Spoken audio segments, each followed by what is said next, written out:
and how that works off of this. So I'm going to look at 25, unless we're at the end of the others, all right? Don't forget with the subtraction ones to distribute your negatives. That's usually where you guys will screw up. Not that I would say that you never screw up. Oh, and does this say anywhere here to solve the equation? Does it say to find x for any of these? Yeah, a lot of people do because we just got done solving equations. So many people get in the mindset of, oh, gotta solve, gotta solve, gotta solve. No, there's no solve for x here, guys. It's just rewrite. Okay. What's that? Yeah. It happens all the time. So here we have f divided by g. So it's 2x squared plus x minus 3 over x minus 1. Which means I'm going to try and see if I can simplify that at all. So what times what is negative 6 you add together to get positive 1?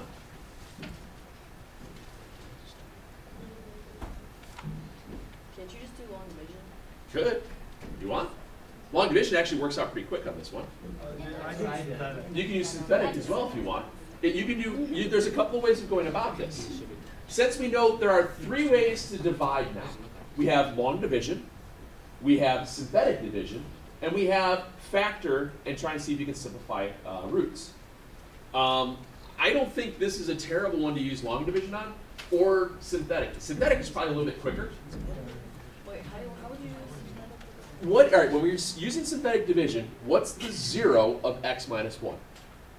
1. And now I go with my constants. 2, 1, negative 3. Drop the 2. I know how to do this. 1 times 2 is 2, 1 plus is 3, 3, and a 0. Oh, just because you know that x minus 1, you would just know to use like You always divide by the 0.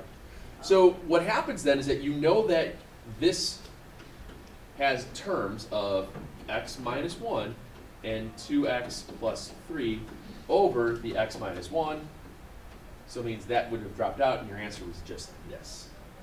Or if you divide it out, you realize that you were done with just 2x plus 3 because you've already divided it. You've already taken that factor out. That's another way to do it. Long division, you should get the exact same result above everything with no remainder if you did it right.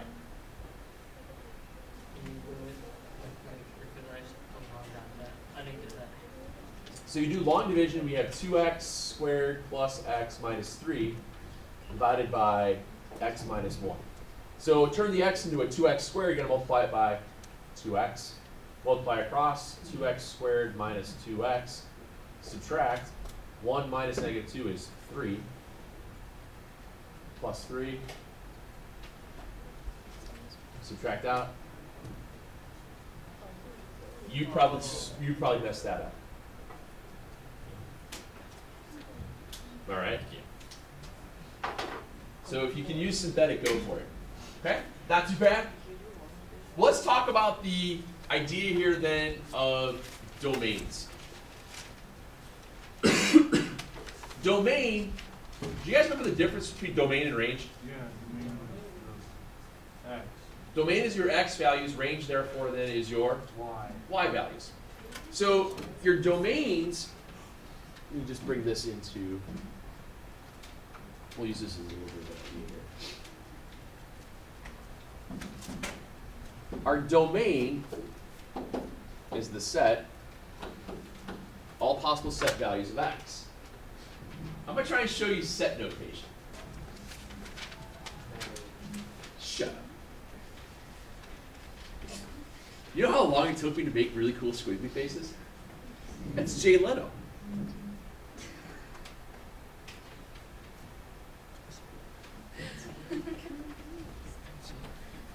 All right.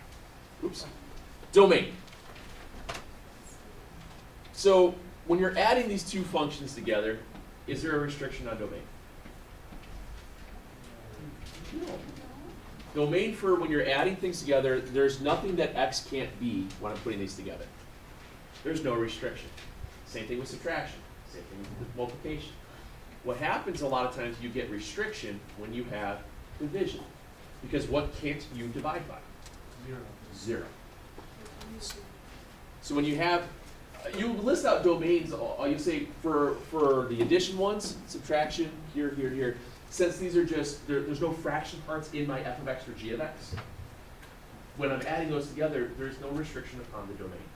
If I had something where it was, let's say I'm adding 2x squared plus x minus 3, and g of x was 1 over that, then I would have a domain restriction pretty much right away, anytime I use that g. Because if I do this, what can't x be? If it's 0, then I get 1 over negative 1. It can't be 1. What you're looking here is your domain restrictions are what makes denominators equal to 0. So in order to figure that, you just figure out what your denominator would have to be. Okay? So for basically every one of these problems up to 24, my domain would have been all real. When we got to 25, when we wrote that out, it was the 2x squared plus x minus 3 over x minus 1. What can't x be? 1.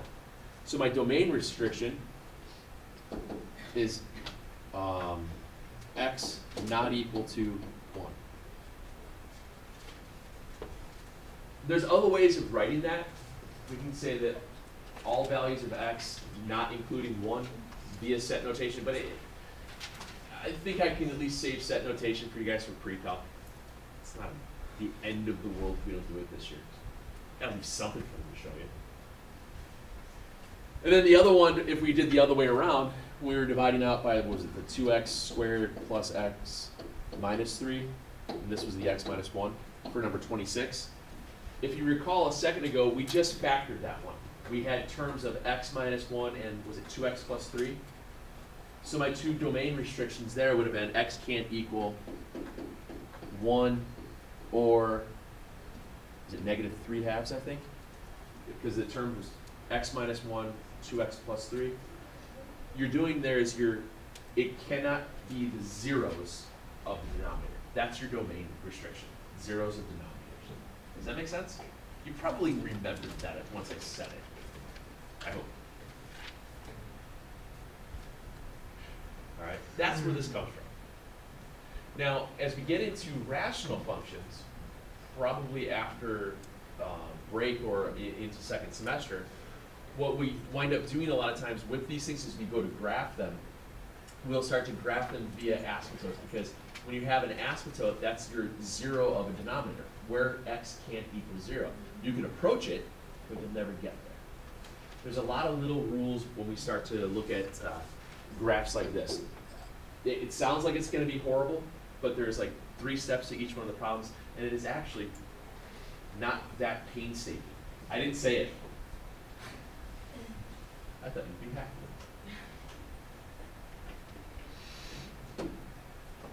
All right, so we have this. Let's just do another quick one here. If I have f of x is 4x plus 7, and g of, let me write this in the margin here. F of x is 4x plus 7, oops, and g of x is the square root of x plus x. What's f plus g of x? And what's f minus g of x? But then we have to start thinking about domains.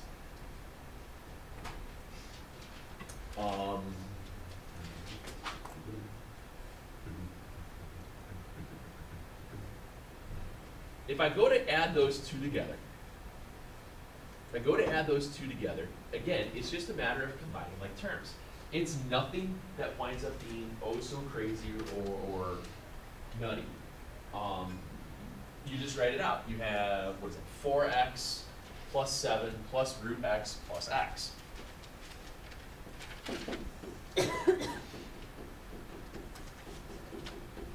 If I combine my like terms on that one, what do you get?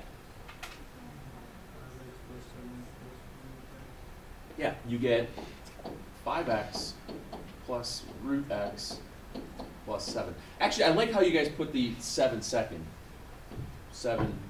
I was just going to ask, what order is it supposed to go in? It should always go in order of your exponents. The reason why I don't mind putting that root at the tail end is because a lot of times if you put a number after the root that doesn't belong underneath the radical, you might make it too long of a radical to sound. You know what I mean? You might accidentally write.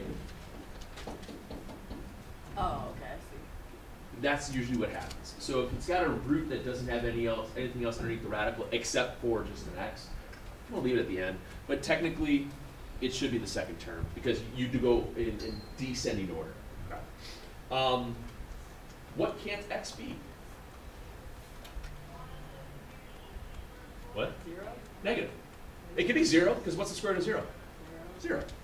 But x in this case, my domain value is that x is greater than 0.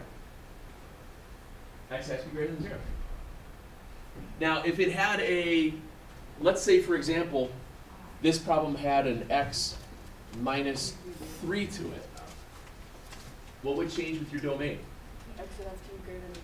Correct. X would have to be greater than 3 because you're taking the value x, subtracting 3 to it, so you'd have to move it down the line a little bit to make it work. Okay? That's how this stuff just works itself through, by finding domains and ranges. I'm not worrying about range yet, because we'll get to that when we start talking about inverses, maybe tomorrow, depends on, because we don't have that much time, do we? Yeah, I don't think we get ranges today. Okay? Is that not terrible, is it? Wait, so that's how you decide the domain? Yeah. Like, oh. What can x be? That's basically what it is. All right. Now, if I go into the other part here, where I want to look at composite functions.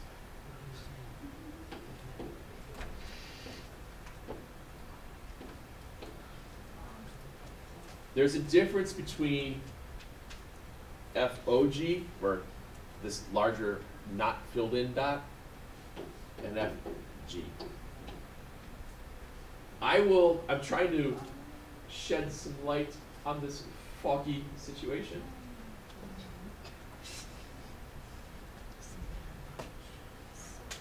You know how many of you guys just rolled your eyes? No, really, this means multiply, because the little dot was filled in. This means it's a composite. It's F of G. Okay? Basically what this means, and you might have done this before. Let's say we have two functions. We'll make it easy. F of x is 2x, and g of x is 3x minus 1. And I want to figure out what f of g of x is and g of f of x is.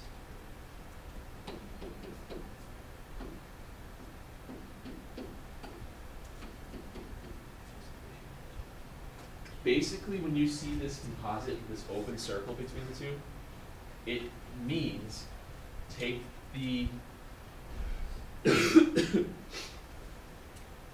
take the g equation, because it's the closest to the x, and substitute it in for the x value of f. Take the g and substitute in the x for f. So this would look like this.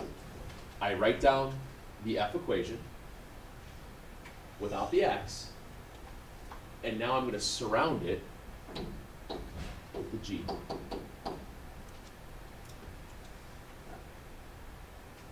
Bless you. What you're doing is you're taking one function and you're substituting it into the x value of the other. That's it. It's another direct substitution. It just looks weird. Same idea. Bless you. I start with the g equation less the value of x. And where the x value is, I replace it with the f of x part. So you're basically distributing x and then plugging it in. Yeah. Because a lot of times you'll see stuff, like I've said yesterday, these are very common quick multiple choice type questions. You might see this. What is g of f of 2? Means basically the same idea. You take 2, you substitute it into the f equation, so you get 2 times 2. Take that value and you wrap it around the g equation. That's all it is. it's the exact same thing as saying g of f of 2. Or the, the 2 times the 2. That f is, oh, are you substitute the 2 in? It's function notation. Function notation is just, it is a very literal way of writing out a lot of things. It's not overwhelmingly complicated. It just looks really weird. And that's what's because you guys aren't used to having to build your own stuff. You're used to it just being told you this, do this, solve X. It's new that you have to come up with what it's gonna look like. And that's the only thing it takes time to get used to. That's it. Okay. And then obviously I would just distribute out and solve. Or not solve, but distribute out and simplify. Okay? So here's the same idea. What I didn't blow that up at all. 2 functions. What is g of f of -3? Well, I have an f equation of x minus 5 and a g equation of x squared. I start with the -3, and which equation do I substitute in for? F. So I start with the -3. And then I surround that with the g equation. This is now the value of x in the g equation. What do I have to put around that? Just squared value.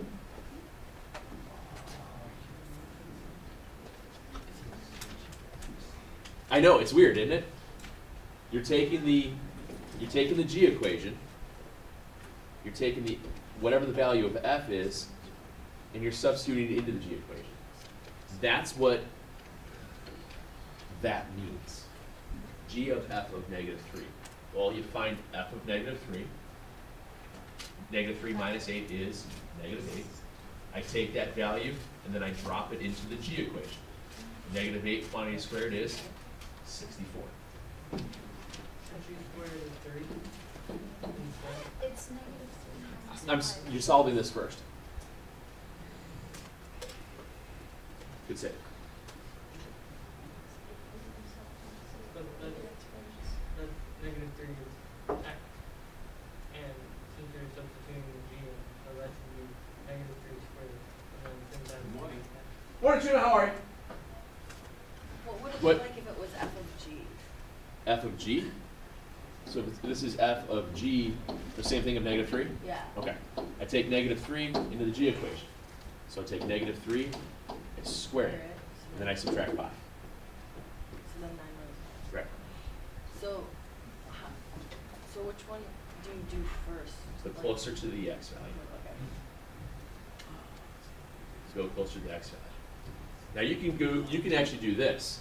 What is f of -3? That means start with the f equation, substitute in -3. What's -3 minus 5? -8. Now take that -8 and put it back into the f equation. What's -8 minus 5? There you go. It's a composite function writing. It's just another way of writing out f of 3 or g of f of 3. That's all it is. It's just writing it differently. Yeah, another one. Let's see. Let's do. Look at 3 here. F of g of x. So that is, I start with the g of x equation because it's the closest to the x. I write it down. This is now playing the role of the x in the f equation, so I surround it with the f equation. Simplify. Done. Okay?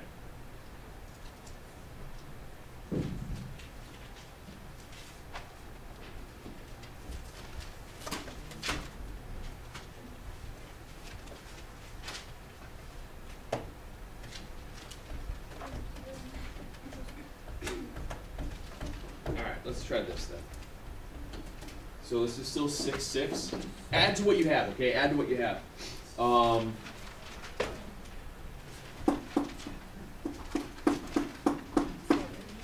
Let's do 36 through 44. It's page 402.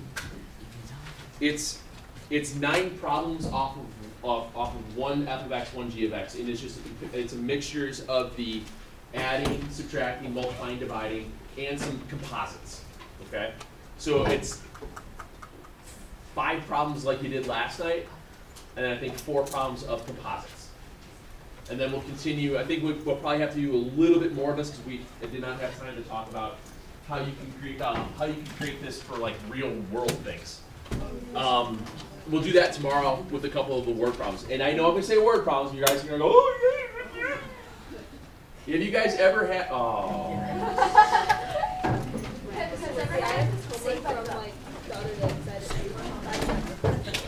No worries. No worries. Thanks, guys. Have a good one. I guess it's a high five. High fives are supposed to be awesome, right? High fives are awesome. Right? See? High fives are awesome.